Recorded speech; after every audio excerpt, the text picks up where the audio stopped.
ఈరోజు హాస్పిటల్కి వచ్చిన మా ఆయనకు సెలవు కూడా అన్ని పనులు చేసుకుందామని అన్ని రోజులు ఆరోగ్యమే బాగాలేదు, నోరే టేస్ట్ లేదు. ఈరోజు పానీపూరి తిందామనిపించింది. జ్వరం వచ్చినప్పుడు మా ఆయన తెచ్చిండు కానీ అప్పుడు నోరు టేస్టే లేకుండా తినేలేను.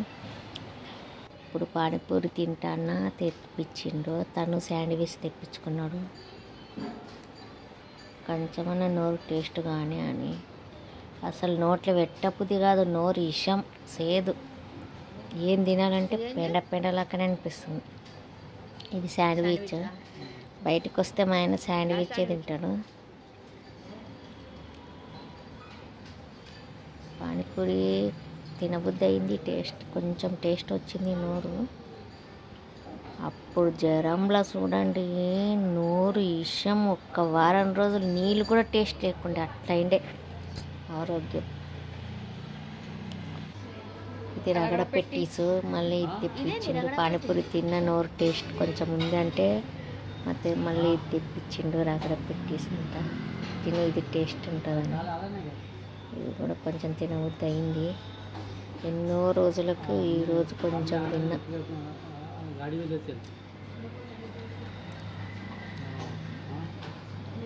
బాగానే ఉంది.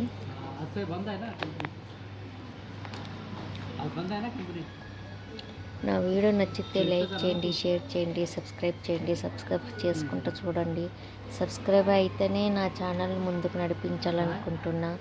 వాచ్ టైము, వ్యూస్, సబ్స్క్రైబ్ ఇవన్నీ ఉంటేనే నా ఛానల్ ముందుకు నడిపించాలని అనుకుంటున్నా. సబ్స్క్రైబ్ చేసిన వాళ్ళందరికీ థ్యాంక్ యూ అని చెప్తూ మీ అందరి సపోర్ట్ ఉండాలని కోరుకుంటున్నా. నా ఛానల్లో ఎప్పుడు ఇలాగే నా ఛానల్లో వీడియోలు రావాలంటే సబ్స్క్రైబ్ చేయండి. సబ్స్క్రైబ్ కాకపోతే ఇంకా నేను ఛానల్లో ఏం చేయాలనుకున్నా. వచ్చినాము ఇంట్లో సామాను కూడా లేకుండే, నాకు జ్వరం ఉండే. నేను ఒక్కదాన్ని పోయి తెస్తుంటే పానం బాగాలేనందుకు ఒక్కదాన్ని పోయి తేవడానికి కూడా కుదిరలేదు. ఇంకా ఇద్దరం వచ్చినాం సామాను కూరగాయలు తీసుకుందామని తీసుకున్నాము. కూరగాయలు కూడా చాలా పిరమైనవి.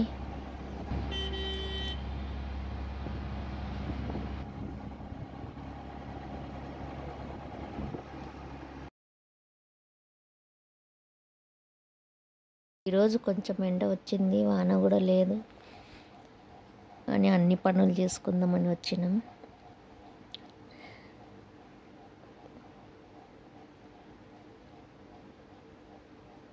మీ అందరి సపోర్ట్ ఉండాలి. సబ్స్క్రైబ్ చేసుకున్న వాళ్ళందరికీ థ్యాంక్ యూ అంటూ మరి ఒక్కసారి నా వీడియోని చూసిన వాళ్ళందరికీ థ్యాంక్ యూ.